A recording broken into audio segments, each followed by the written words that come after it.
కేంద్ర ప్రభుత్వం గాని రాష్ట్ర ప్రభుత్వం గాని రాజ్యాంగానికి చట్టాలకు కట్టుబడి పనిచేయటం లేదనేది మనకందరికీ తెలుసు. రాజ్యాంగం అంటే కొంత డిఫరెన్సెస్ ఉండొచ్చు, కానీ రాజ్యాంగంలో చెప్పినట్టుగా ఈ దేశంలో ఆస్తుల కేంద్రీకరణ జరగకూడదు, సంపద కేంద్రీకరణ జరగకూడదు.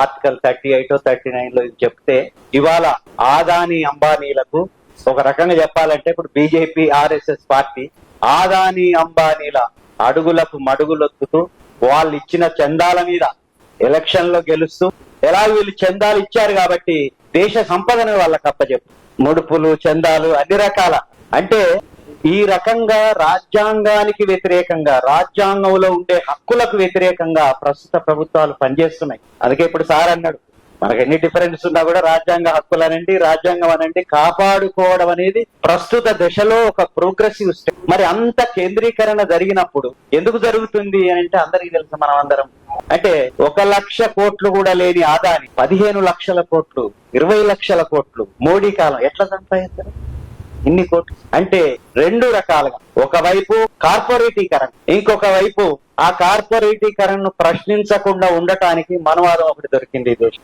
ఏదైనా కూడా నీ కర్మ అట్లాగే నడుస్తుంది. అది ఈ రెండింటిని వ్యతిరేకించిన ఎవరినైనా కూడా ఇవాళ అంటే ఇది మోడల్ ఆఫ్ గవర్నెన్స్, పాలక వర్గాల నీతి.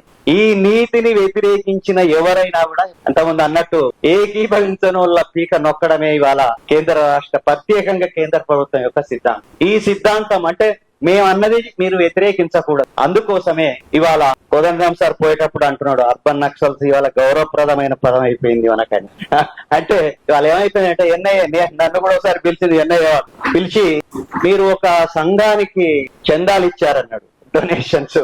ఏం సంఘం అని అడిగితే సంఘం పేరు చెప్పింది. మరి ఆ సంఘం బ్యాన్ అయిందా అంటే బ్యాన్ కాలేదు. మరి బ్యాన్ కాకుంటే మా స్టూడెంట్స్ ఉంటారు, అక్కడికి వస్తారు, ఏదో చందాలు అడుగుతారు, మేము ఇస్తాం. దానికి మేము స్కూళ్ళ గురించి మాట్లాడిన వాళ్ళు మీరు అని అంటే ఎట్లయిపోయిందంటే ఇవాళ వాళ్ళు ఎవరినైనా కూడా అంటే కార్పొరేటీకరణ అనకూడదు, కార్పొరేటైజేషన్ అనే ఒక పాలక నీతిని ప్రశ్నించడం గాని లేకపోతే ఉద్యమాలు చేయడం గాని ఇవాళ చేయకూడదు అనేది అసలు విషయం. మిగతా అన్ని అప్పుడప్పుడు వస్తున్నాయి, ఏదో ఇన్సిడెంటల్ గా ఇన్న కేసు ఉందా ఆ కేసు ఉందా లేదా మీరు అక్కడ ఫ్యూనరల్ అటెండ్ చేశారా, అసలు విషయం ఇది. ప్రత్యేకంగా మాస్ లైన్ పార్టీ గాని రంగారావు గారు వీటిని వ్యతిరేకిస్తున్నారు కాబట్టి అందుకోసమే సెక్రటరీ మీదనే ఇక ఇంతకు ముందు ఎవరు అన్నట్టు ఇక కొడితే నువ్వు కొండనే కొట్టు, ఆ తర్వాత ఏంటంటే అందరూ భయపడతారు. ఆ తర్వాత ప్రత్యేకంగా సమాజంలో ప్రశ్నించకూడదు, మేధావులని వాళ్ళు భయపడరు. అంటే ఇక సెక్రటరీకే ఇచ్చారు కదా నోటీసులు, ఇక మనదెంత అని మిగతా వాళ్ళందరూ నోరు మూసుకొని ఉండాలని అంటే ఒక రకంగా భయభ్రాంతులను సమాజాన్ని భయభ్రాంతులుగా గురి చేయడానికి రంగారావు గారు ఎలా భయపడరు అది వేరే విషయం, కానీ సమాజాన్ని భయపెట్టించాలి. కాబట్టి ఈ సమాజాన్ని భయపెట్టించడానికే ఇటువంటి వాళ్ళ మీద మేము వీళ్ళ మీద కూడా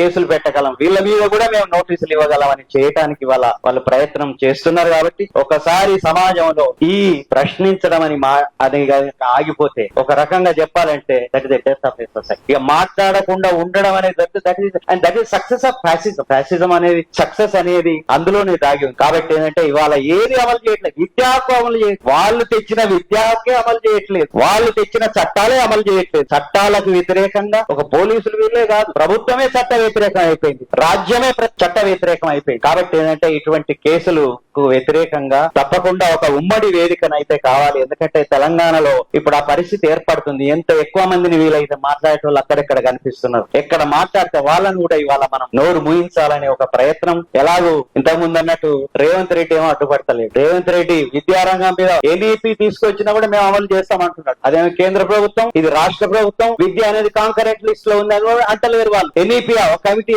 కేశవరావు కమిటీ ఎట్లా అమలు చేయాలనో ఆయన అంటే ఇట్లా ఒక ఫెడరలిజం కూడా వాళ్ళంతటా వాళ్ళే ధ్వంసం చేసుకుంటూ వాళ్ళు ఎలాగో వ్యతిరేకిస్తలేరు. కాబట్టి కేంద్ర ప్రభుత్వానికి వ్యతిరేకంగా డైరెక్ట్ గా ఎన్ఐఏ రద్దు చేయడం, ఇంతకుముందు ఎన్ఐఏ రద్దు కావాలి, ఊపా చట్టాలు రద్దు కావాలి. అటువంటి వాటికి పెద్ద ఎత్తున ఇంతకు ముందు అన్నట్టు ఒక ఐక్య ఉద్యమం మనము అందరం కలిసి నిర్మించాలని, అందులో విద్యా పరిరక్షణ కమిటీగా గానీ నేను వ్యక్తిగా గానీ పాల్గొంటానని మాట ఇస్తూ